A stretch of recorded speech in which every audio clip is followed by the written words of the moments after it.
오늘도 저는 아무것도 염려하지 말고 라는 제목으로 하나님의 말씀을 전하려고 합니다. 얼마 전에 저는 2박 3일 동안 서울 충현교회에서 있었던 전국 목사 장로 기도회에 참여를 하였습니다. 기도회 첫날 저녁에 말씀을 증거하신 목사님께서 오늘날 한국 교회가 얼마나 큰 위기 가운데 있는가를 설명하면서 퍼펙트 스톰이라는 단어를 사용을 하셨습니다. 영어로 이 퍼펙트 스톰은 완벽한, 즉 아무도 피할 수 없는 그런 완벽한 폭풍이라는 뜻을 가지고 있는데요. 이 말은 원래 2000년도에 개봉한 영화의 제목입니다. 그 영화를 보면요, 그 5명의 어부가 이 고기를 잡아서 부자가 되겠다는 큰 꿈을 안고 대서양을 향하여 나아갑니다. 그런데 지금까지 한 번도 경험해 보지 못했던 상상을 초월하는 그런 폭풍, 허리케인 하나를 만나게 되어지는데요, 그들이 그 폭풍 속에서 최선을 다하였지만 결국에는 그 배가 침몰하는 이야기를 담고 있는 영화입니다. 그런데 흥미로운 사실은요, 그 영화에 나오는 그 배를 침몰시켰던 그 폭풍은 처음에는 그렇게 위력적인 것이 아니었어요. 그런데 중간에 다른 별로 위력적이지 않는 그런 폭풍과 충돌을 몇 차례 하는 과정 중에서 그 파괴력이 엄청나게 커져 버린 것입니다. 그래서 상상을 초월하는 그런 위력을 발휘했는데 이러한 폭풍을 가리켜서 퍼펙트 스톰이라고 부릅니다. 그런데 이처럼 모든 것을 삼키는 거대한 폭풍은 대서양 바다 한가운데서만 만날 수 있는 것은 아닌 것 같습니다. 고기를 잡는 어부들에게만 찾아오는 그런 힘듦은 아닌 것 같습니다.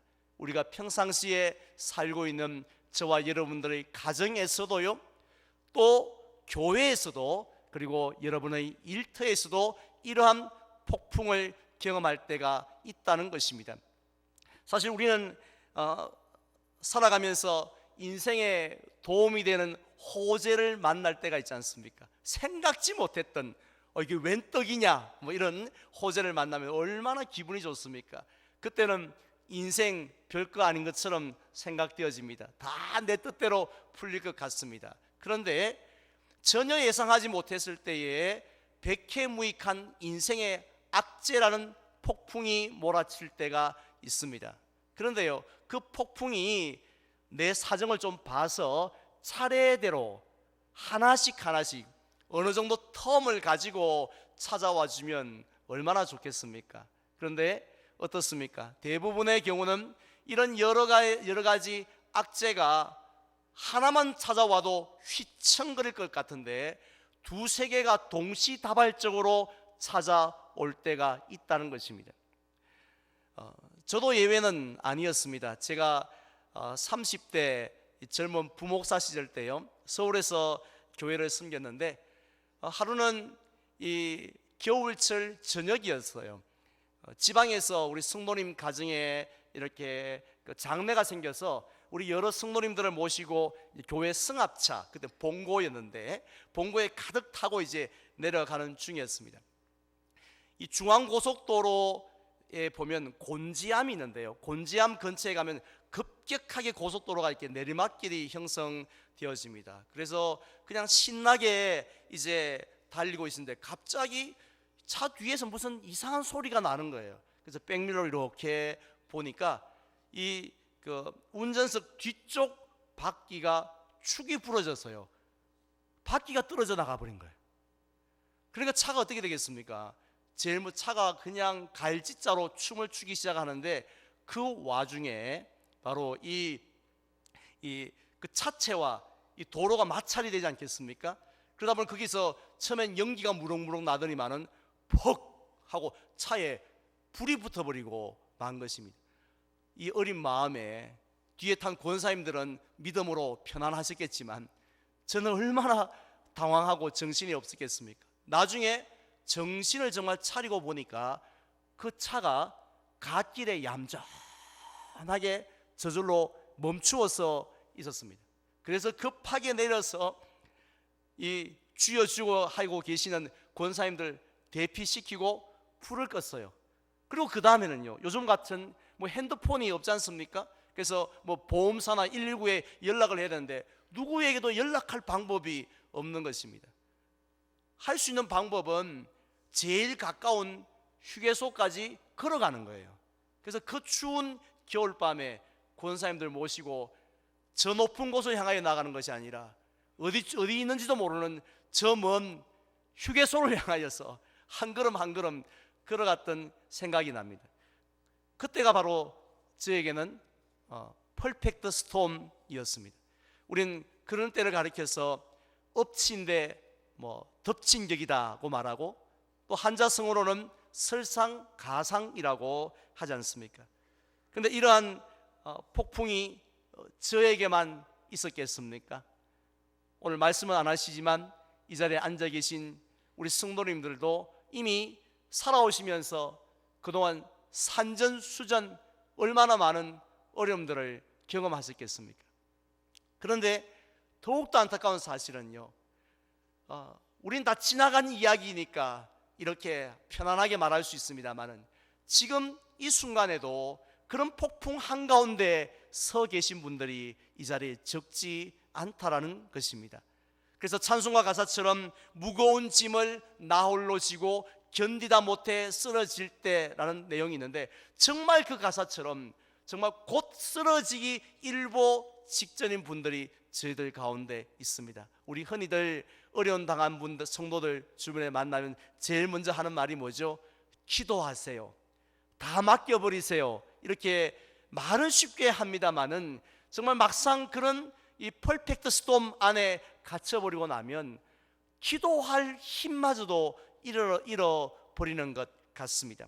자, 그렇다면 이러한 절망의 바다 한가운데서 아무것도 할 수도 없는, 할 것이 없는 그런 저와 여러분들에게 하나님이 원하시는 모습은 어떤 모습일까요? 우리가 어떤 반응을 보이며 살아가면 하나님께서 기뻐하시고 야, 내 백성답다, 내 자녀답다 그렇게 말씀하실까요? 빌립보서 4장에 보면 사도 바울은 이렇게 우리에게 권면하고 있습니다. 한번 따라할까요? 아무것도 염려하지 말라, 항상 기뻐하라. 사실 저는 목사로서 사역들이 다 어느 것 하나 만만치가 않습니다만은 제일 힘든 때가 있다라면 그때는 바로 이 말씀을 전할 때입니다. 완벽한 폭풍 한가운데 있는 성도님들 찾아가서 집사님, 하나님이 이렇게 말씀하시잖아요. 이 말씀대로 사세요. 아무것도 염려하지 말고 항상 기뻐하세요 라는 말씀을 전하는 게 그렇게 어렵습니다. 아예 신방을 가고 싶은 마음도 들지 않습니다. 한 번은 이런 적이 있었습니다. 집안의 너무 경제적으로 어려운 가운데 있는 가정이었습니다. 자, 그런데 그 가정에서 소식이 들렸어요.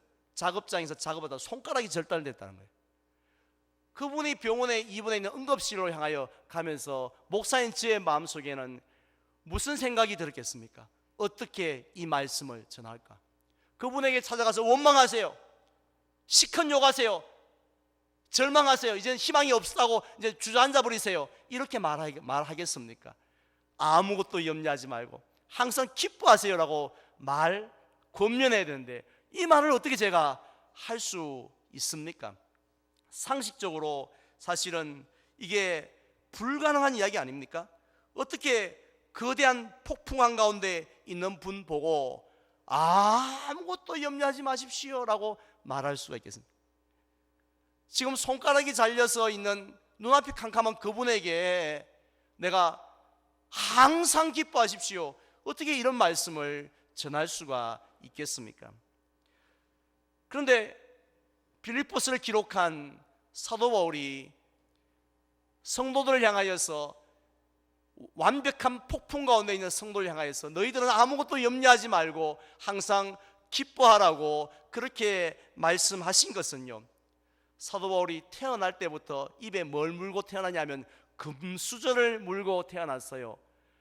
즉 경상도 말로 하도 포시랍게 자라서 뭐 세상 물정이 어떤지, 세상이 얼마나 험한 곳인지를 전혀 모르기 때문에 그런 말씀을 하신 것은 아닐 것입니다. 태어나서 고생이라고는, 눈물의 빵이라고는 단 한 번도 먹어본 적이 없는 그런 사람이기 때문에 이런 말씀 하신 건 아니라는 말씀이죠. 사실 사도 바울은 로마의 감옥에, 그 깊은 열악한 감옥에 갇혀서 순교를 눈앞에 둔 상황 속에서 빌립보서를 썼지 않습니까? 근데 그 빌립보서를 쓰기 불과 얼마 전에 그는 실제로 거대한 바다 한가운데서 폭풍을 경험했던 사람입니다. 오늘 시간 관계상 읽진 않았습니다마는 3차 전도 여행을 마쳤던 이 사도 바울은 예루살렘을 방문합니다. 사람들이 와 하고 환영하고 또 위로해 주면 얼마나 좋았겠습니까마는 유대인들의 시기, 질투, 고소 때문에 로마 군인에게 체포가 됩니다. 자, 그래서 오늘 27장 1절 이하에 보니까 그는 황제에게 좀 재판을 받기 위해서, 즉 가이사에게 재판을 받기 위해서 로마로 죄인의 신분으로 압송을 당하고 있는 중이었습니다. 그런데 14절에 보니까요, 우리가 지중해 그 지도를 보면 지중해 한가운데 크레타라는 조그만 섬이 보이는데요, 우리 성경에는 그레다 섬이라고 부르고 있습니다. 그 섬을 지나가다가 유라굴로라는 광풍을 만났다고 했습니다. 이 유라굴로라는 말 뜻은 뭐냐면 북풍이라는 말과 동풍이라는 말이 합친 단어예요. 그러니까 북동풍이 강력하게 부는 것을 보고 유라굴로라고 했던 것 같아요. 그 섬 가운데 이다 산맥이라는 높은 산맥이 있는데 거기서 두 개의 난기류가 뻥 하고 부딪히면 그때 급한 바람이 일어나서 이 바다에 풍랑이 일어났던 것 같습니다. 이 풍랑 속에서 사도 바울이 탔던 배가 어떻게 되었나요? 15절 말씀에 보니까 이제 배가 선장이 원하는 방향대로 간 것이 아니라, 사실 중요한 것은 속도가 아니라 방향이지 않습니까? 그런데 선장이 원하는 방향으로 나아가지 못하는 거예요. 그냥 바람의 힘이 워낙 거세서 거기에 떠밀려서 떠내려가고 있었다고 했습니다. 18절에 보니까 이튿날에는 이 사공들이 이제 짐을, 그 소중한 화물들을 버리기 시작했는데, 요즘 우리나라에서 유행하는 말이죠, 사람이 먼저다 해서 짐보다는 사람부터 살고 보자 하고 짐을 버리기를 시작합니다. 19절에는 사흘째 되는 날에는요, 배에 있는 모든 여러 기구들도 또한 버리기 시작을 했습니다. 그러다가 20절 보십시오. 어떠했다고 했습니까? 제가 봉독합니다. 여러 날 동안 해도 별도 보이지 아니하고 큰 풍랑이 그대로 있음에 구원의 여망마저 없어졌더라 라고 했습니다. 우리는 배멀미 하면 생각나는 섬이 있습니다. 어느 섬인지 아세요? 울릉도입니다. 울릉도를 가면서 배멀미 하신 분의 살아있는 간증을 제가 한번 들은 적이 있었는데요, 얼마나 힘들었어요. 불과 서너 시간에 불과합니다마는 그분의 표현은 이렇습니다. 혹시 주변에 이만한 망치가 있으면은 이 모든 그 창문이 밀폐되어 있는데요, 일단은 그 창문을 깨트리고 싶더래요. 그 다음에는요, 깨트리고는 그대로 구명조끼도 입지 않고 그대로 바다에 뛰어들고 싶다는 거예요. 그런데 왜 안 뛰어들었냐고 보니까 망치가 없었다는 거예요. 그만큼 힘들다는 거죠. 도저히 이건 단 1분도 더 견디지 못할 정도로 우린 그냥 화장실 몇 번 갔다 오면 될 줄 아는데 그런 게 아닌가 봐요. 자, 그런데 지금 바울이 탔던 배는 어떠하다고 했습니까? 서너 시간이 아니었어요. 해도 별도 보이지 않는 그 깜깜한 상황에서 배가 하늘로 쫙 치솟았다가 그 다음에 다시 바닥으로 이렇게 곤두박질 하는 것을 무려 며칠 동안 했느냐 하면 14일 동안. 롯데월드 바이킹 타보셨습니까? 아무리 재밌다 할지라도 14일 한번 타보시겠습니까? 그렇게 되어지면요, 사실은 무슨 의욕이 있겠습니까? 울릉도 가면서 배멀미 하는 분에게 호박엿 드시겠습니까? 짜장면 한 그릇 시켜드릴까요? 이러면 뭐라 하겠습니까? 호박엿이고 뭐 오징어고 짜장면이고 아무것도 먹을 생각이 없지 않겠습니까? 이 바울의 배에 탔던 사람도 마찬가지였습니다. 그들은 심지어는 뭐마저도요, 이 구원에 대한 여망, 이제 우리는 살 수 있겠구나, 이런 게 아니라 이제는 끝났구나, 이제 우리는 도저히 소망이 없구나, 죽었구나, 이제 그런 생각을 하게 된 것입니다. 한마디로 퍼펙트 스톰을 제대로 만난 것입니다. 그런데 놀라운 사실은 무엇입니까? 이런 상황 속에서 사도 바울이 보여준 모습입니다. 22절을 보십시오. 이렇게 사도 바울은 말합니다. 내가 너희를 권하노니 이제는 안심하라 하셨고요. 그리고 25절에도 보면 그러므로 여러분이여 안심하라 라고 했습니다. 자기는 그냥 인상을 먹같이 쓰면서 안심하라 했겠습니까? 지금 사도 바울의 표정은 성경에 나오지 않지만 우리가 한번 상상을 충분히 해볼 수 있는 거 아니겠습니까? 그는 지금 완벽한 폭풍한 가운데 있지만 그의 얼굴은 완벽한 평안으로 가득 찼는 줄 믿습니다. 그래서 다른 사람들을 이 사람 저 사람 찾아다니면서 이제 식사하라고, 우리 소망이 있다고, 힘을 내라고 그렇게 위로하고 있었다는 것입니다. 그렇다면 이렇게 말할 수 있었던 비결이 무엇일까요? 두 가지의 비결을 오늘 우리는 본문 속에서 발견할 수 있습니다. 첫 번째는요, 한번 따라하겠습니다. 보았기 때문이다. 네, 지난주에 말씀을 드린 것처럼 송명희 시인은 하나님 앞에 감사했던 이유가 남이 보지 못한 것을 보게 해주셔서 감사합니다 했는데, 사도 바울도 마찬가지였습니다. 다른 사람이 보지 못했던 것을 그는 보았는데 무엇을 보았습니까? 23절 말씀을 보면 내가 속한 바 곧 내가 섬기는 하나님의 사자가 어젯밤에 내 곁에 서서 말하되 했습니다. 지금 사도 바울은 어젯밤에 하나님의 사자가 자신의 곁에 서서 자기에게 말씀하고 계시는 모습을 보았다고 했습니다. 여기서 하나님의 사자란 바로 하나님께서 사도 바울을 돕기 위해서 보낸 천사를 의미합니다. 물론 천사는 우리 육신의 눈으로 볼 수가 없죠. 영적인 존재이기 때문에 영적인 눈으로, 믿음의 눈으로만 볼 수 있었습니다. 우리는 이러한 천사의 그런 사역, 천사의 도우심을 우리는 성경에서 쉽게 발견할 수 있지 않습니까? 특별히 히브리서 1장 14절에서 뭐라고 말씀했나요? 우리 다 같이 함께 봉독할까요? 모든 천사들은 섬기는 영으로서 구원받을 상속자들을 위하여 섬기라고 보내심이 아니냐. 할렐루야. 믿으십니까? 하나님께서는 천사들을 왜 만드셨느냐 하면 그냥 날개짓, 예쁘게 날개짓 하면서 나풀나풀 날아다니라고 폼 잡으라고 만드신 것이 아니라 우리를 섬기기 위해서 만드셨다고 했습니다. 지으셨다고 했는데, 실제로 이 천사들은 사드락과 메삭과 아벳느고가 풀무불 가운데 있을 때에 그들과 함께 있었고 그들을 건져내기도 하셨습니다. 그리고 또 베드로가 감옥에 있을 때도 하나님의 천사가 와서 그를 감옥에서 구원하여 내기도 하셨다는 것입니다. 바로 이러한 하나님의 천사가 그의 곁에 서서 말씀하시는 모습을 무엇으로요? 영적인 눈으로 바라보았다고 했습니다. 하나님의 천사가 함께 하신다는 것은 곧 무엇을 의미합니까? 하나님이 함께 하신 것인 줄 믿습니다. 그 하나님은 어떤 하나님이십니까? 이 사도 바울을 그냥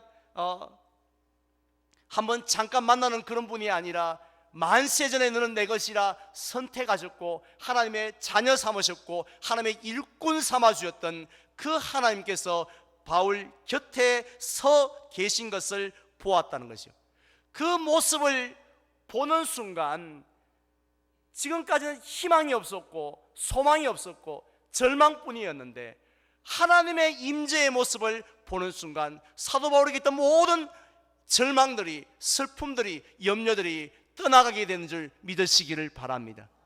이사야서에 보면요, 성전 마당만 밟고 가는 사람들에 대해서 말씀하고 있습니다. 오늘날 우리들은 어떤 사람을 그런 사람이라고 생각하십니까? 우리 장로님들 기도할 때도 보면 성전 마당만 밟고 가지 않게 해달라고 기도합니다. 우리가 생각할 때 예배 시간 때 누구처럼 앉기만 앉으면 꾸벅꾸벅 졸고 그냥 싹 핸드폰 끄라고 했는데 안 끄고 그냥 뭐 스마트폰 들여다보고 뭐 그러한 분들, 그러다가 식사 맛있게 하고 카페에서 커피 아주 우아하게 한잔 하시고 가는 사람 보고 성전 마당만 밟고 간다라고 생각을 하지요. 그런데 실제로는요, 어떤 사람이 성전 마당을 밟고 가냐면 하나님을 예배 때 이렇게 올라와서 하나님을 보지 못하는 사람들, 하나님을 만나지 못하고 돌아가는 성도들이 바로 성전 마당만 밟고 가는 사람입니다. 왜 그런지 아십니까? 하나님은 우리가 생각하는 것처럼 저 우주 어느 특별한 장소에 멀리 떨어져 계시는 것이 아니라 오늘 우리가 예배를 드리는 이 자리에 이미 임재하고 계신 줄로 믿습니다. 그래서 그것도 그냥 쑥 돌아다니시는 것이 아니라 우리 곁에 앉아 계시는 줄 믿습니다. 그분은 그냥 앉아서 우리를 감시합니까? 감독합니까? 아니에요. 하나님은 하나님의 손으로 우리를 안아주시고요, 어루만져 주시고 우리를 주의 능력의 손으로 붙들고 계신 줄로 믿습니다. 혹시 지금까지 그런 하나님을 한 번도 보지를 못했습니까? 신앙생활 잘못하신 거예요. 그렇게 하시면 안 돼요. 하나님께서 저와 여러분들 오늘 이 귀한 시간에 예배의 자리로 불러주신 것은 그냥 차 마시라고 부른 게 아닙니다. 밥 드시고 가라고 부르신 게 아니에요. 교회로 부르신 이유는 바로 하나님과 만남을 가지라고 불러주시는 줄로 믿습니다. 그래서 그 하나님이 이 자리에 기쁨으로 임재하고 계시고 우리 곁에 서서 우리를 만나고 계심을 기억하시기를 바랍니다. 그 하나님을 만나는 순간 우리 속에 있는 모든 염려와 모든 절망들이 나서는 예수 그리스도의 이름으로 떠나가게 될 줄 믿습니다. 우리가 예배를 마치고 저문을 나갈 때도 여전히 마음이 무겁고 여전히 힘든 것은 우리 곁에 계신 하나님을 바라보지 않았기 때문입니다. 누구를 바라봅니까? 앞에 목사를 바라본 거예요. 찬양대는 봤어요. 기도하신 장로님은 보았습니다. 그러나 정작 우리가 보아야 할 하나님을 보지 아니하니까 우리가 세상 사람들과 똑같은 모습으로 이 땅을 살아가고 있는 것 아니겠습니까? 다음 두 번째로 사도 바울은 무엇 때문에 평안할 수 있었나요? 따라하겠습니다. 들었기 때문이다. 예, 사도 바울은 무엇을 들었습니까? 24절 말씀에 보면 제가 봉독합니다. 바울아, 두려워하지 말라. 네가 가이사 앞에 서야겠고 또 하나님께서 너와 함께 항해하는 자를 다 내게 주셨다 하였으니 했습니다. 지금 사도 바울은 먼저 두려워하지 말라라는 하나님의 음성을 듣습니다. 사실 우리도 세상을 살아가면서 두려워하지 말라고, 염려하지 마세요, 힘내세요, 화이팅! 뭐 이런 이야기 얼마나 많이 듣습니까? 그런데 별 도움이 안 됩니다. 그런데 하나님의 음성은 그 말씀을 듣는 순간 우리의 모든 마음의 염려가 가라앉습니다. 이유가 뭔가요? 하나님은 그 모든 폭풍을 다스리는 분이시기 때문인 줄 믿습니다. 하나님께서 이 모든 세상을 다스리시고 섭리하시는 그 하나님께서 우리에게 말씀하시되 두려워하지 말라고 하신 것입니다. 그뿐이었습니까? 하나님은 사도 바울에게 또 무엇을 말씀하셨습니까? 사도 바울을 향한 하나님의 뜻, 즉 사명이 무엇인지를 가르쳐 주셨는데 네가 가이사 앞에 서야겠다고, 즉 네가 로마에 가서도 복음을 전하야겠다라고 말씀했습니다. 이 사명을 듣는 순간 다윗은 이야, 살았구나. 하나님이 나와 함께 하시고 하나님이 나를 위로하고 계시고 하나님이 나를 쓰시기를 원하시는구나. 그 사실을 깨달았을 때에 무엇이 두렵겠습니까? 무엇이 염려가 되었겠습니까? 그의 마음에 소망이 일어났던 것입니다. 오늘날도 이 예배 중에 하나님은 그냥 우리와 함께 하시는 게 아니에요. 우리에게 말씀하기를 원하시는 분이신 줄 믿습니다. 목감기가 걸려보면요, 말하기가 귀찮아요. 때론 주일날 저도 설교를 많이 하다 보면 어떻게 주일날 밤 되면 말하는 게 힘들 때가 있어요.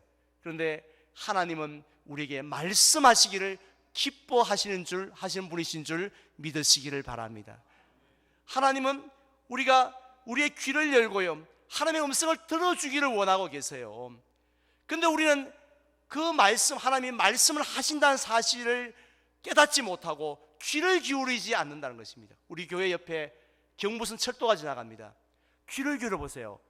KTX가 지나가는구나, 새마을호가 지나가는구나 알 수 있어요. 하지만 귀를 기울이지 않으면 기차가 지나가는지 모릅니다. 하나님의 음성도 마찬가지입니다.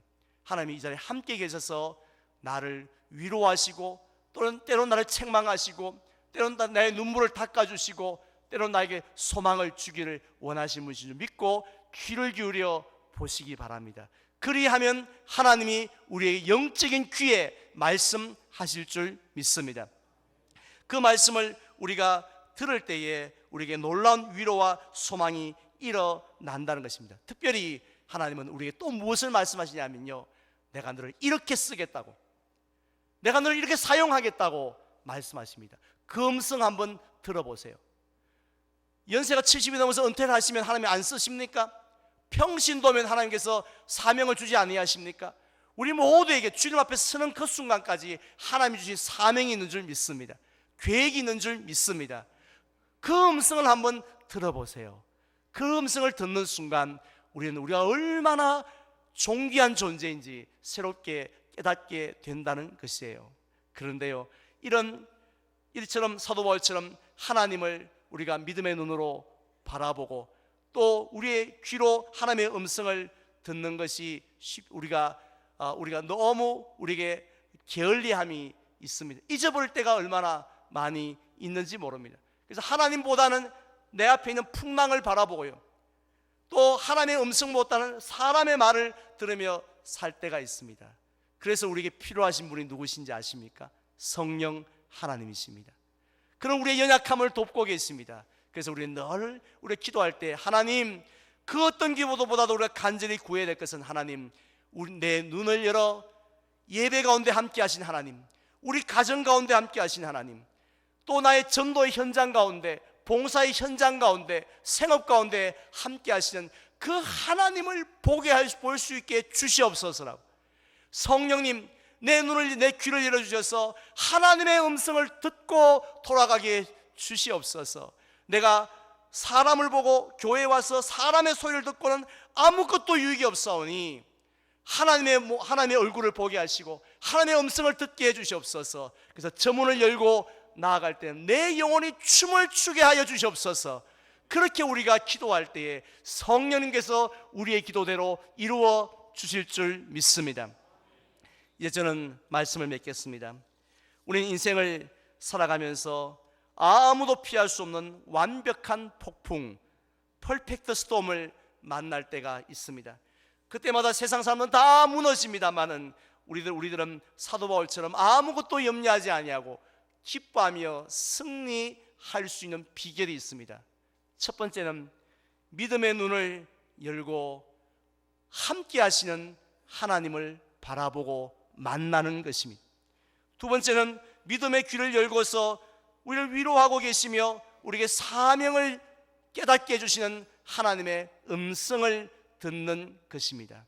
오늘 저와 여러분이 드리는 이 예배 너무 익숙한 예배입니다. 하지만 그 하나님을 보지 못했다면, 그 하나님의 음성을 듣지 못했다면 우리의 예배는, 우리는 만족할지 모르겠지만 하나님에게 만족이 없는 예배입니다. 그래서 우리가 늘 성령님의 도우심 가운데서 예배뿐만 아니라 우리의 삶의 모든 현장에서 하나님의 모습과 하나님의 음성을 보고 들으며 늘 승리하는 저와 여러분들이 되시기를 주님의 이름으로 축원을 드립니다.